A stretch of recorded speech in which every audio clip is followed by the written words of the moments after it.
Hello नमस्कार मित्रों, मैं डॉक्टर बिना शंकर प्रसाद बोल रहा हूँ। फिर से हमारे चैनल पर आपका एक बार से वेलकम है।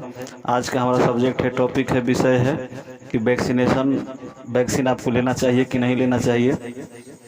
तो वैक्सीन लेने से पहले हम जान लेते हैं कि वैक्सीन क्या है, वैक्सीन कैसे बनता है। तो कोई भी वैक्सीन जो है, मैक्सिमम बहुत सारे वैक्सीन अभी तक बन भी चुके हैं। तो वैक्सीन बनाने के लिए सबसे पहले जो है कई तरीके हैं, जिसमें सीरम का इस्तेमाल किया जाता है। सीरम का इस्तेमाल करने पर सीरम किसी जानवर का होता है, किसी जानवर में जैसे घोड़ा है या बछड़ा है या कोई भी मतलब जानवर हो सकता है, या यहाँ तक कि अंडा में भी इसका सीरम बनाने के लिए अंडा का भी इस्तेमाल किया जाता है। इसमें वायरस का जो है एक पार्ट, एक मॉलिक्यूल उसमें प्रवेश किया जाता है और वायरस का प्रवेश करके उसमें वायरस को ग्रो किया जाता है। और वायरस का जो उसमें कमज़ोर हिस्सा जो है, उसमें इनएक्टिव हिस्सा उसका जो है उसको ले लिया जाता है। और उसको जो इनएक्टिव जो हिस्सा है उसको लेने के बाद उसमें से वायरस का जो कमज़ोर हिस्सा लेकर और ऐसी जो वैक्सीन जो बनता है उसमें न्यूक्लिक एसिड अक्सर प्राय का प्रयोग किया जाता है। अभी जो वैक्सीन बन रहा है इसमें न्यूक्लिक एसिड का प्रयोग किया जा रहा है, जिसमें राइबो न्यूक्लिक एसिड, जिसको आरएनए बोलते हैं, से ही इसको तैयार किया जाता है। और बहुत सारे वैक्सीन पहले दूसरे भी बने हैं, लेकिन अभी जो बन रहा है इसको अंडा का इसमें प्रयोग करने के बाद इसे बन रहा है। और इसका जो वीक और कमज़ोर जो है वायरस, ये वैक्सीन में इसका गुण आ जाता है।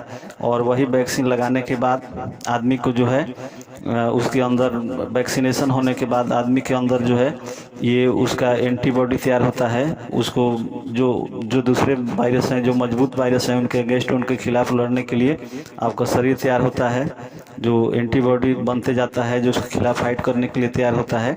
यही वैक्सीनेशन की प्रक्रिया होती है। तो आजकल जो है काफ़ी मात्रा में अभी लोग वैक्सीनेशन खास तौर से कोरोना वगैरह का ले रहे हैं, जिसमें वैक्सीनेशन की कहीं कहीं से रिपोर्टिंग आ रही है कि जो है वैक्सीनेशन के बाद उनकी तबीयत बिगड़ गई और तबीयत ज़्यादा ख़राब हो गया। इवन यहाँ तक कि कभी कभी अभी डेथ के भी रिपोर्टिंग आ रही है। तो इसके विषय में आपको अवश्य जान लेना चाहिए कि हमें वैक्सीनेशन कराना चाहिए या नहीं कराना चाहिए।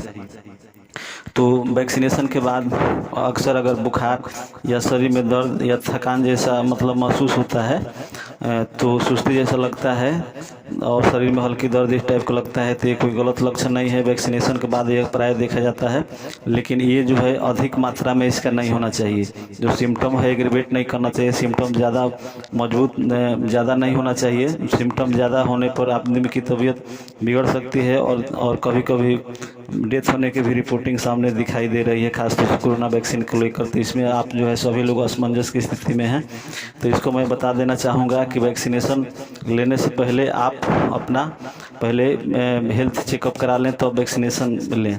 और वैक्सीनेशन गाइडलाइन में भी जारी किया गया है बहुत सारी बातें। तो मेरे ख्याल से जो आपका वैक्सीनेशन लेने से पहले जो है बहुत सारी गाइडलाइन है, जिसमें आपको जो मेडिसिन जो हैं, कोई भी बीमारी का दवाई ले रहे हैं या कोई सिस्टमेटिक बीमारी है जैसे कैंसर वगैरह है या हार्ट का प्रॉब्लम है, ये सब का सिस्टमेटिक इस तरह से बीमारियां जो ले रहे हैं या एलर्जी के पेशेंट हैं, उन्हें जो है वैक्सीन लेने से मनाही की गई है, या मतलब जांच पड़ताल के द्वारा ही वैक्सीन देना चाहिए।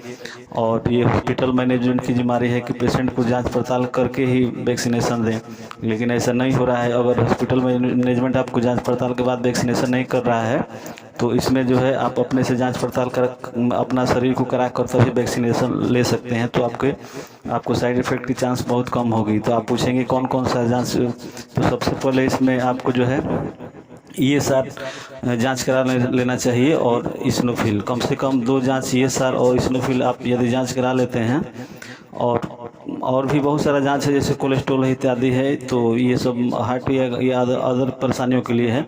लेकिन कम से कम ESR और इस्नोफिल यदि 2 टेस्ट कराकर आप जाते हैं, ये 2 टेस्ट नॉर्मल है, तो जो है आपको वैक्सीनेशन लेने के बाद साइड इफ़ेक्ट या कोई जैसे ज़्यादा मतलब नुकसान पहुंचने की संभावना बहुत कम ही रहेगी।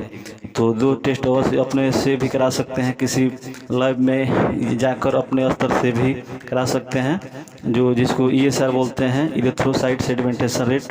और एक स्नोफिल है। ये सारे स्नोफिल जरूर 2 करा लीजिए और उसके बाद जाकर वैक्सीनेशन अपना कराइए। यदि ये सर और स्नोफिल आपका नॉर्मल है तो मुझे नहीं लगता है कि आपको वैक्सीन का साइड इफ़ेक्ट होगा, और ये दोनों कराकर अवश्य आप कराइए। और अन्यथा अभी तो अपने से ही कराकर दोनों टेस्ट जाएंगे तो और अच्छा रहेगा, अन्यथा हॉस्पिटल मैनेजमेंट को चाहिए कि वो आपका टेस्ट करके ही वैक्सीन लगाए, तो साइड इफ़ेक्ट की चांस बहुत कम हो जाएगी। आप समझते हैं कि साइड इफ़ेक्ट होगा कि क्या होगा, जाऊं कि न जाऊं, तो इस पर मेडिकल टर्म की मैं आपको जानकारी दे रहा था। मैं डॉक्टर विनय शंकर प्रसाद। चैनल को शेयर कीजिए, सब्सक्राइब कीजिए, कमेंट कीजिए और शेयर अवश्य कीजिए। रखते हैं, नमस्कार।